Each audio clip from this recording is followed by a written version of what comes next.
Yo, what's up, guys? What is going on? Welcome back. Hope y'all are doing well. Supercup, Atalanta versus Real Madrid.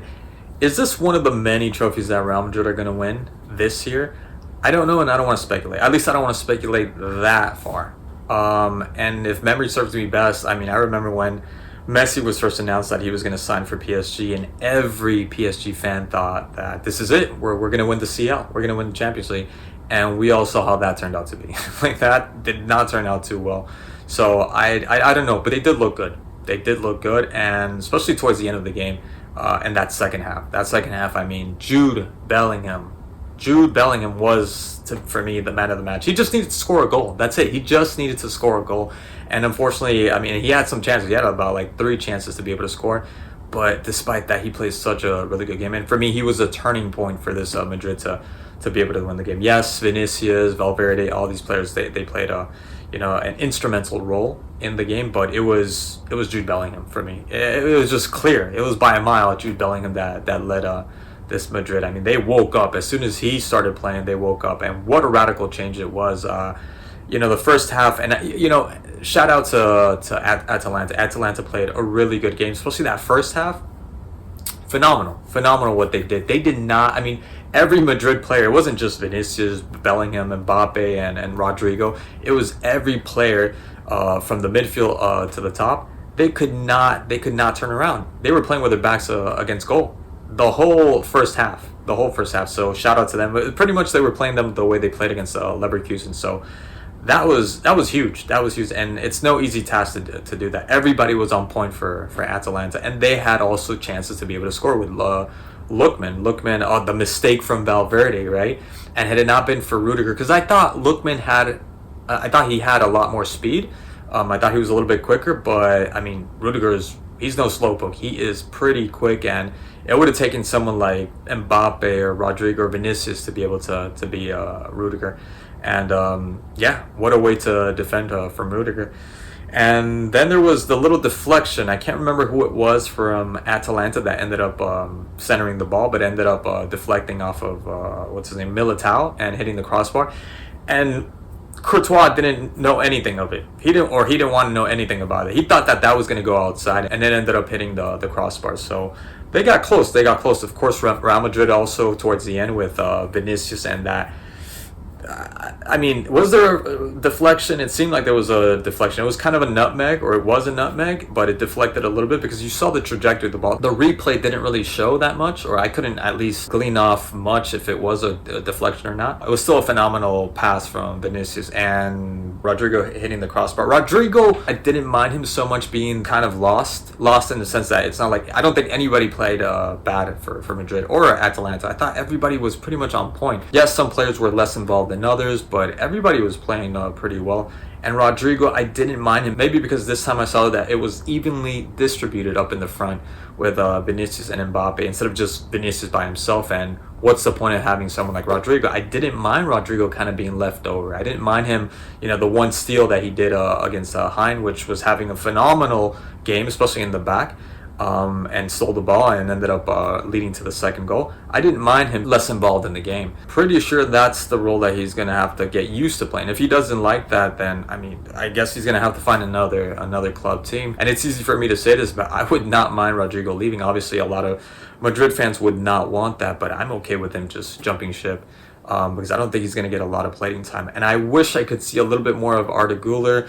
I did notice that Madrid struggled in that first half by not having someone of the likes of Toni Kroos to be able to kind of distribute, to lead that tempo from the back. There was nobody. They don't have anybody. And for me, I'd say someone like Arda Güler could fill that position, or Tchouaméni. Maybe a lot of you wouldn't agree with Tchouaméni, but I think he has the vision and that sweet touch to be able to pull that role off. So I like to see that in the future, but they did struggle. They were struggling in the midfield. Madrid were struggling big time in the midfield.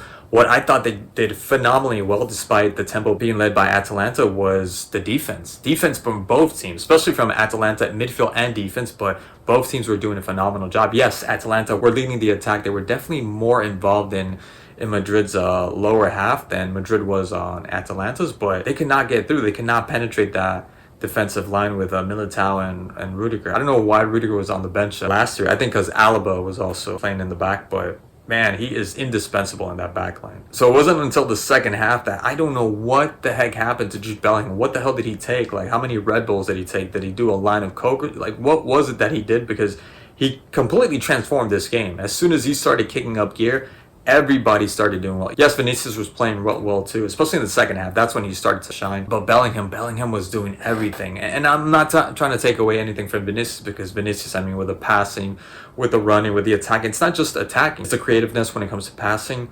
But Bellingham was nudging, kicking, pressing, recovering, tackling, dribbling. My God, he was dribbling like 2-3 players at once. There was one that he had like 3 chances, and one of the chances he had was like him getting in between 2 players, and unfortunately he tried to hook it in because I think he didn't want to shoot, even though he could have shot. He was already inside the box. He wanted to hook it in. At that point, I thought he was going to lose the ball. He had like 5-6 players on him. He did not lose the ball. He was doing everything, even plays that you would think that wouldn't really matter, especially towards the flanks. And all you have to do is kind of shadow the player. He went with everything. He even got a foul out of one of them. He was giving it his all. I don't know why he was playing like that. I almost felt like, dude, that's a little bit too much. Like, you're exaggerating. You're gonna get hurt at this point. You're gonna pull something, right? I know he's young, and I know he's kind of built for that as well. But your body can only take so much, right? Especially before the season starts. Like, why are you hustling that way? That's exactly what they needed. They needed that, because as soon as he started doing that, everybody started playing a lot better. And Mbappe, for me, in the first half was a little shaky. He seemed like he wasn't, he had those first touch jitters. And anytime he would touch the ball, it just like the ball was kind of like, like he wasn't able to really gain control of the ball. And even carrying the ball, like the ball was too slick or the cleats were too tight. He ended up changing cleats in the second half, I noticed. So maybe that was the problem. The second half, he seemed a little bit better, but he was doing okay. And then his goal, obviously, really, really good. Again, Jude Bellingham, the vision.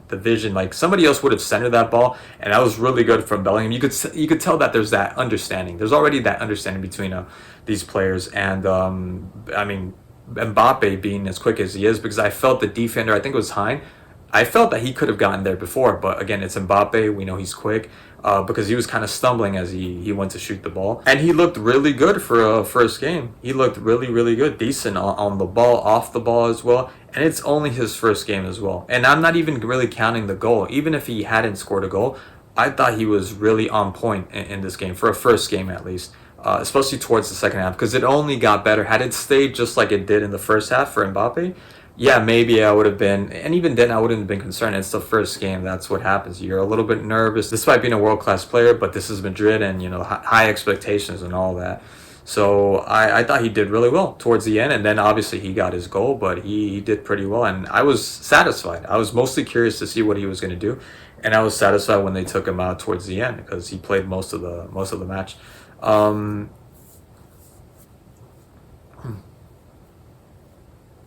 So really good performance again from most of these players. Rudiger, Militao, Carvajal. Carvajal is grinding on my gears a little bit. He's being a little bit dramatic at times. And so is Vinicius. When it comes to Vinicius, he is the best player. He does it all. He is the best player at the moment in the world right now. He's an easy win compared to nobody, in my opinion, that's really stepping up to that standard to be able to win the Ballon d'Or. He just looks so comfortable on the ball.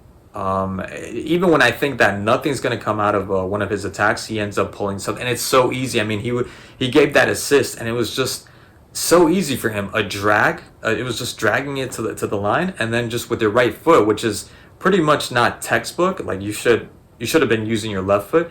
He ends up using his right foot because he's at that level, because he's so comfortable, he's so confident, and he could almost do no wrong. He plays so damn well. But then there's sort of the antics, like the yellow card that he got.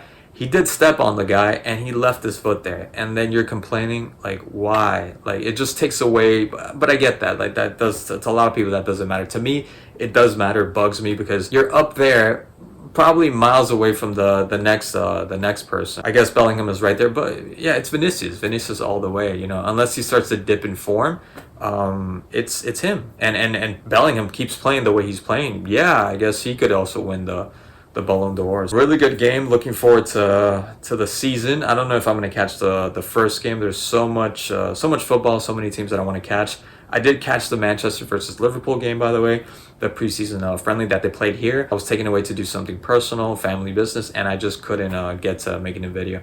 So hopefully I catch one of these games. I don't know. There's so many games, so many teams, and now that there's Madrid, I'm very curious with Mbappe how they're gonna do. Especially when they play the Clasico, when they play against Athletic Madrid with the signing of Julian Alvarez. It's very tempting to watch Madrid and La Liga this year, but we'll see. Anyways, guys, as always, thank you so much for watching, and I'll catch you guys in the next one. Cheers.